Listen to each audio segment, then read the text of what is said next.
आपने फोर्स किया है स्टूडेंट्स को कि वो अपनी तमाम अभी भी अपनी तैयारियों को दाव पे लगा के, भविष्य को दाव पे लगा के इस सड़क पे सोए, तब तक सोए जब तक आपके निकम्मे मंत्री को आप इस्तीफा नहीं दिलवा रहे हैं, सिर्फ इसलिए क्योंकि आपके मंत्री भाजपा को हरियाणा में, बंगाल में, उड़ीसा में चुनाव जितवा देते हैं, आरएसएस के हर प्रोग्राम में पहुंच करके पर्याप्त लीडर्स की चाटुकारिता करते हैं।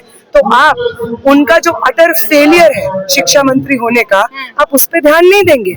आपके पार्टी के प्रति, आरएसएस के प्रति उनकी प्रतिबद्धता देखते हुए आप उनकी करोड़ों स्टूडेंट्स के प्रति जो रवैया है, निकम्मापन है, 14 स्टूडेंट्स के इंस्टीट्यूशनल मर्डर के लिए डायरेक्टली रिस्पॉन्सिबल है, आप उसको माफ कर देंगे सिर्फ इसलिए क्योंकि वो आपको कहीं पे चुनाव जिता रहे हैं। आपको शर्म आनी चाहिए। वो लोग जिनको आरएसएस की शाखा से पैसे मिलते हैं और बकायदा यहाँ पे जंतर मंतर पे आकर के पीसफुल प्रोटेस्ट को डिसरप्ट करने का उनका रोजगार का काम है लिटरली, वो लोग आकर के उनके कपड़ों झंडे पे कमेंट करते हैं। इसलिए अगर इस प्रोटेस्ट में लोग आ रहे हैं, पीसफुली अपनी बात रख रहे हैं और उनके साथ ये कुछ चाटुकार लोग बदतमीजी कर रहे हैं, तो हम लोग जो वहाँ पे जिनको ये स्टूडेंट सपोर्ट कर रहे हैं और बोल रहे हैं कि आप हमारी बात करिए, ये तो एक इररिस्पॉन्सिबल बात होगी कि स्टेज पे हम उनको इनवाइट ना करें और उनको मौका ना दे कि जो इनडिग्निटी उनको इस जंतर मंतर पे मोदी मीडिया के हाथों सहनी पड़ी है, वो वापस वहां पे जाकर के अपनी बात भी ना कर पाए। वो जर्नलिस्ट जो जर्नलिज्म का एथिक नहीं समझते हैं, जिस इंसान से बात करते हैं उस इंसान की बेसिक डिग्निटी की रिस्पेक्ट नहीं करते हैं, उनका मजाक उड़ाते हैं सोशल मीडिया पे, उन पत्रकारों को जवाब देने के लिए उज्जवल और हर्षित से बेहतर कोई इंसान नहीं हो सकता था। इसलिए उनका स्टेज पे आना और ये कहना कि हम हर प्रोटेस्ट में आएंगे, हर पब्लिक साइड को ऑक्यूपाई करेंगे, चाहे वो प्रोटेस्ट की हो, क्लासरूम की हो, शिक्षा रोजगार की हो, हम हर जगह एग्जिस्ट करेंगे और आपका कोई अधिकार नहीं बनता है कि हम जो अपने मर्जी का कपड़ा पहनने आए, बात नीट की कर रहे हैं, बात परीक्षा की कर रहे हैं, रोजगार की कर रहे हैं। आप कौन होते हैं हमें कपड़ों पे रिड्यूस करने वाले, हमारे लिंग पे रिड्यूस करने वाले? आप कौन होते हैं?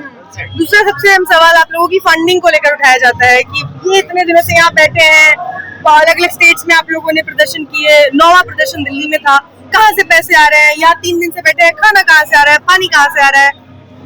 उस पर क्या कुछ कहना चाहेंगे? हालांकि हमने वो तस्वीरें देखी है कि किस तरीके से यहाँ पर एक जिस भारत की तस्वीर हमने देखी है, जिस भारत में हम रहे हैं, बड़े हुए हैं, वो यहाँ साफ दिखाई दे रही है कि हर समुदाय से लोग आकर अपनी क्षमता के अनुसार आप लोगों की मदद कर रहे हैं, लेकिन उनको जवाब देने के लिए जिन लोगों को फंडिंग बड़ा भारी शब्द लगता है, उन्हें लगता है सीधे पाकिस्तान से फंडिंग आ रही है यहाँ, उनके लिए क्या कहेंगे? देखिए, अडानी अंबानी से जिनको फंडिंग आती है उनके बारे में आप 4 शब्द नहीं बोल पाते हैं।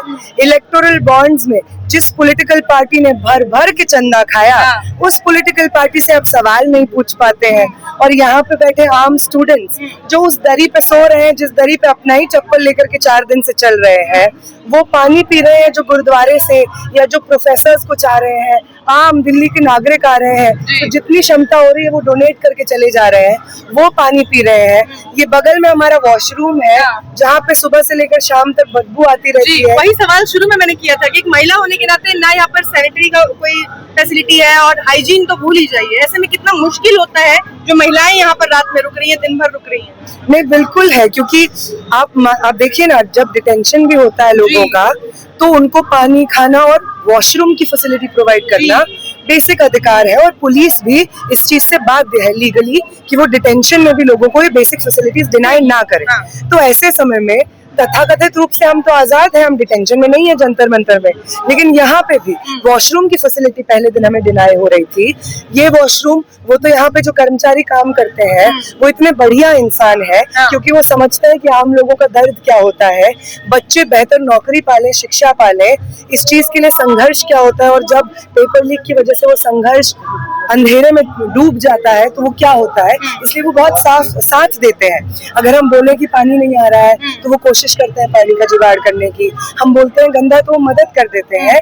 लेकिन तो दिल्ली पुलिस के ऊपर ये सवाल है कि आप लोग तो जनता की सेवा करने की कसम खाते हैं, प्लेज खाते हैं वर्दी पहनते वक्त, तो पीसफुल प्रोटेस्ट को डिसरप्ट करके, धर्मेंद्र प्रधान को संरक्षण दे करके, आम जनता की शिक्षा रोजगार की बात को ध्वस्त करके आपको क्या मिलेगा? नहीं, लेकिन पुलिस तो ये कह रही है ना कि आप लोगों को 5 बजे तक 20 तारीख की परमिशन ली थी आपने 5 बजे तक की, उसके बाद तो ये धरना गैर कानूनी हो गया, फिर आप लोग यहाँ गैर कानूनी तौर से बैठे हैं।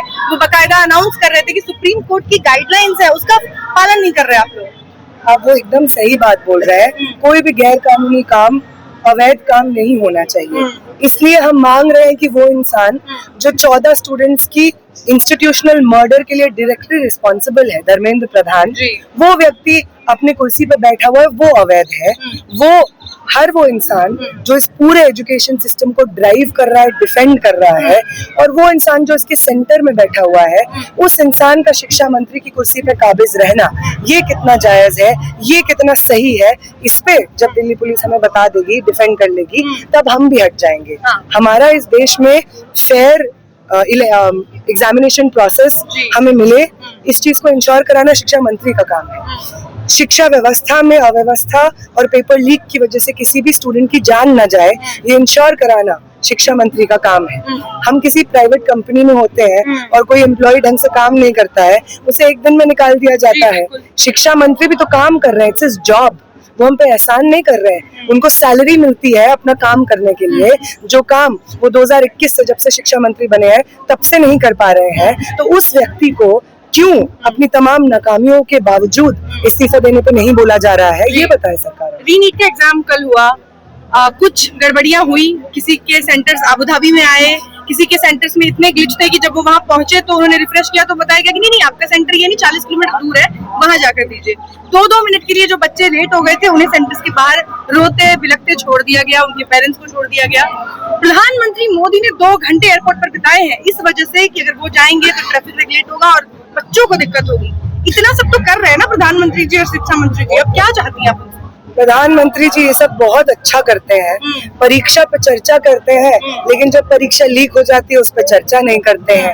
एयरपोर्ट पे बैठते हैं कि हम जाएंगे तो अवरोध हो जाएगा तो हम नहीं जाएंगे, लेकिन जब स्टूडेंट्स को, वही जो आपने कहा, 2-2 मिनट लेट पहुंचने से एग्जाम उनका छूट जाता है, तब कुछ नहीं कहते हैं। आपको इतना ही कोऑपरेट करना है स्टूडेंट्स के साथ में, तो इस देश के जो करोड़ों छात्र हैं जिनका भविष्य आप ही के कैबिनेट में बैठे हुए मंत्री ने बर्बाद किया हुआ है, आप उनका इस्तीफा दिलवा दीजिए सर। फिर आपको जितना फ्लाइट में जाना है आप जा सकते हैं। यहाँ पे जंतर मंतर पे बैठे लगातार जो आवाजावन चल रहा है स्टूडेंट्स का, वो जो स्टूडेंट्स की डिमांड है आप उनको मान लीजिए। ये परफॉर्मेंस करना, कैमरा के सामने घड़ियाली आंसू बहाना, ये सब थोड़ा हम उतना ना करें। हम ये चीज करें कि जो स्टूडेंट्स के एक्चुअल मुद्दे हैं, स्टूडेंट्स फोर्स है, यहाँ पे कोई भी अपनी मर्जी से नहीं रह रहा है। किसी को मजा नहीं आता है कि इतनी पसीने, इतनी धूप गर्मी में यहाँ पे बैठे सुबह से लेकर शाम तक यहाँ पे समय बिताए। स्टूडेंट्स को फोर्स किया गया है। हर स्टूडेंट चाहता है कि इतनी गर्मी में वो अपने घर में बैठे, ठंडा पानी पिए, जल खाए, उसकी मर्जी है। एग्जाम की तैयारी, रीनीट था, स्टूडेंट्स चाह रहे थे रीनीट की तैयारी करें, यूपीएससी के एग्जाम आ रहे हैं, स्टूडेंट्स चाहते हैं उसकी तैयारी करें, तमाम भर्तियां निकली हैं उसकी तैयारी करें, लेकिन स्टूडेंट्स फोर्स किए हैं, आपने फोर्स किया है स्टूडेंट्स को कि वो अपनी तमाम अभी भी अपनी तैयारियों को दाव पे लगा के, भविष्य को दाव पे लगा के इस सड़क पे सोए, तब तक सोए जब तक आपके निकम्मे मंत्री को आप इस्तीफा नहीं दिलवा रहे हैं, सिर्फ इसलिए क्योंकि आपके मंत्री भाजपा को हरियाणा में, बंगाल में, उड़ीसा में चुनाव जितवा देते हैं, आरएसएस के हर प्रोग्राम में पहुंच करके पर्याप्त लीडर्स की चाटुकारिता करते हैं। तो आप उनका जो अटर फेलियर है शिक्षा मंत्री होने का, आप उस पर ध्यान नहीं देंगे। आपके पार्टी के प्रति, आरएसएस के प्रति उनकी प्रतिबद्धता देखते हुए आप उनकी करोड़ों स्टूडेंट्स के प्रति जो रवैया है, निकम्मापन है, 14 स्टूडेंट्स के इंस्टीट्यूशनल मर्डर के लिए डायरेक्टली रिस्पॉन्सिबल है, आप उसको माफ कर देंगे सिर्फ इसलिए क्योंकि वो आपको कहीं पे चुनाव जिता रहे हैं। आपको शर्म आनी चाहिए। यहाँ एक सबसे अहम सवाल जो इस पूरे आंदोलन के बाद 3 दिन हो चुके हैं, फिर भी लोग ये सवाल पूछ रहे हैं कि भविष्य क्या है इस आंदोलन का, आगे क्या होगा। मान लीजिए धर्मेंद्र प्रधान ने इस्तीफा दे दिया, उसके बाद आप लोग क्या कुछ करेंगे? क्योंकि सिर्फ इस्तीफे से तो कुछ बदलेगा नहीं, सिर्फ इस्तीफे से तो अचानक से पेपर लीक बंद नहीं हो जाएंगे, वो सबसे अहम सवाल है। और एक और सवाल जो यहाँ लोग आ रहे हैं वो अक्सर हमसे पूछते हैं, वो मैं आपसे जानना चाहती हूँ कि इस देश में सारे पेपर लीक हो रहे हैं, लगभग ऐसा एक भी पेपर नहीं है जो पिछले कुछ सालों में सही तरीके से हुआ हो। या तो रिजल्ट में गड़बड़ी होती है, रिजल्ट आ जाता है तो फिर पहले तो एग्जाम लीक होते हैं, एग्जाम लीक ना हो तो सेंटर्स में दिक्कत होती है, जैसे आपने देखा होगा एसएससी सीजीएल का मुद्दा है, एसएससी 2020 वाले बच्चे अब तक प्रोटेस्ट करते हैं। तो इन तमाम मुद्दों को लेकर, लेकिन यहाँ जब मुद्दा उठाया गया तो सिर्फ नीट का मुद्दा उठाया जा रहा है। ऐसा लगता है जैसे सिर्फ नीट के स्टूडेंट्स के लिए पूरी मांग उठ रही है, जबकि देश भर के यूपीएससी तक के स्टूडेंट्स जिनका एग्जाम इस बार आपने देखा होगा किस तरीके के वाहियात सवाल उनसे पूछे गए थे, वो भी एक अहम मुद्दा है। अब तक लगता था कि यूपीएससी कम से कम सही तरीके से काम कर रही है, अब यूपीएससी जैसी संस्था भी सवालों के घेरे में है। तो यहाँ और भी बहुत सारे मुद्दे होने चाहिए, उन सबको क्या आप लोग एक साथ लेकर नहीं चले? एक्चुअली आप ये सवाल बहुत इम्पोर्टेंट सवाल है। यही बात है कि ये एक मूवमेंट है जिसमें अलग अलग क्षमता में, अपनी क्षमता में अलग अलग समझदारी रखने वाले लोग जुड़े हुए हैं। आप मुझसे सवाल पूछ रही हैं तो मैं बतौर आयशा, बतौर नेहा जवाब दूंगी। लखनऊ में जब मैं प्रोटेस्ट करने गई थी, वो आयशा का ही और कॉमन स्टूडेंट्स ने वो इलाहाबाद से कॉल दिया था कि हम प्रोटेस्ट करेंगे, और उस कॉल का परमिशन से लेकर के उसका पर्चा बंटवाना, जो स्टूडेंट्स वहाँ पे कोचिंग इंस्टीट्यूशन के, उनके साथ में मीटिंग कर करके लखनऊ के प्रोटेस्ट को सफल बनाने के पूरे प्रोसेस में ऐसा था। और वो नीट के मुद्दों पे सिर्फ नहीं था, वो यूपी एसआई का जो भर्ती होता है कांस्टेबल का, उसके लिए था। लेखपाल में जो स्कोर कार्ड की भारी परेशानी है, उसके लिए था। वहाँ पे जो आम छात्र असिस्टेंट प्रोफेसर की जो भर्तियां होती हैं, उसके लिए था। तो हम ये उठा रहे हैं। जब मैं बिहार गई, वहाँ पे बीपीएससी के जो स्टूडेंट्स हैं, जो लंबे समय से प्रोटेस्ट कर रहे हैं, उनके साथ सॉलिडारिटी में हमने आवाज उठाई। टीआरई 4 जिसकी भर्तियां जारी ही नहीं हो रही हैं, उसके जो अभ्यर्थी जब प्रोटेस्ट करने जाते हैं तो उनके ऊपर बिहार पुलिस लाठियां चलाती है, उनके सॉलिडारिटी में हमने प्रोटेस्ट किया। बैंगलोर जब हम गए, वहाँ पे हमने नीट का मुद्दा मेनली उठाया, सीबीएसई का मुद्दा उठाया, और उसके साथ साथ वहाँ पे भी कांस्टेबल भर्ती का पेपर लीक हुआ है तो वो भी उठाया। दिल्ली में भी आप अगर मेरा वक्तव्य सुने या मेरे नारे सुने, आयशा के साथियों के नारे सुने, उनका जहाँ पे घेरा बना के आयशा के साथी नारे लगाते हैं, आप वो सुने तो हम स्टूडेंट मूवमेंट के लोग हैं। हम अपनी जमीन जानते हैं, क्योंकि हम ही वो स्टूडेंट्स हैं जिनका भविष्य बर्बाद हो रहा है। हम अलग अलग देश के राज्यों से आ रहे हैं, अलग अलग कम्पिटिटिव एग्जामिनेशन की तैयारियां कर रहे हैं, इसीलिए हम अपनी जमीन को जानते हैं, हम अपने मुद्दों को जानते हैं, हम अलग अलग राज्यों के स्टूडेंट्स के मुद्दों को जानते हैं। तो हमारे बातों में, नारों में आपको हर इशू मिलेगा, क्योंकि हम समझते हैं कि नीट का जो इशू है, जो पॉपुलर इशू है, वो भी उतना ही जरूरी है जितना उन स्टूडेंट्स का इशू है जो शायद प्राइवेट कोचिंग नहीं ले पाते, इसलिए नीट नहीं दे रहे हैं, लेकिन एसआई की भर्ती लेकर के चाहते हैं कि अपने परिवार को सपोर्ट कर सके। ये भी उतना ही जरूरी है, इसलिए हम समझते हैं कि वो जरूरी है और हम ये उठाते रहेंगे। बाकी जो लोग हैं वो बिल्कुल वो स्टूडेंट मूवमेंट से नहीं आते हैं, तो हो सकता है उनको उतना जानकारी भी ना हो, तमाम चीजें ना हो, उनको भी।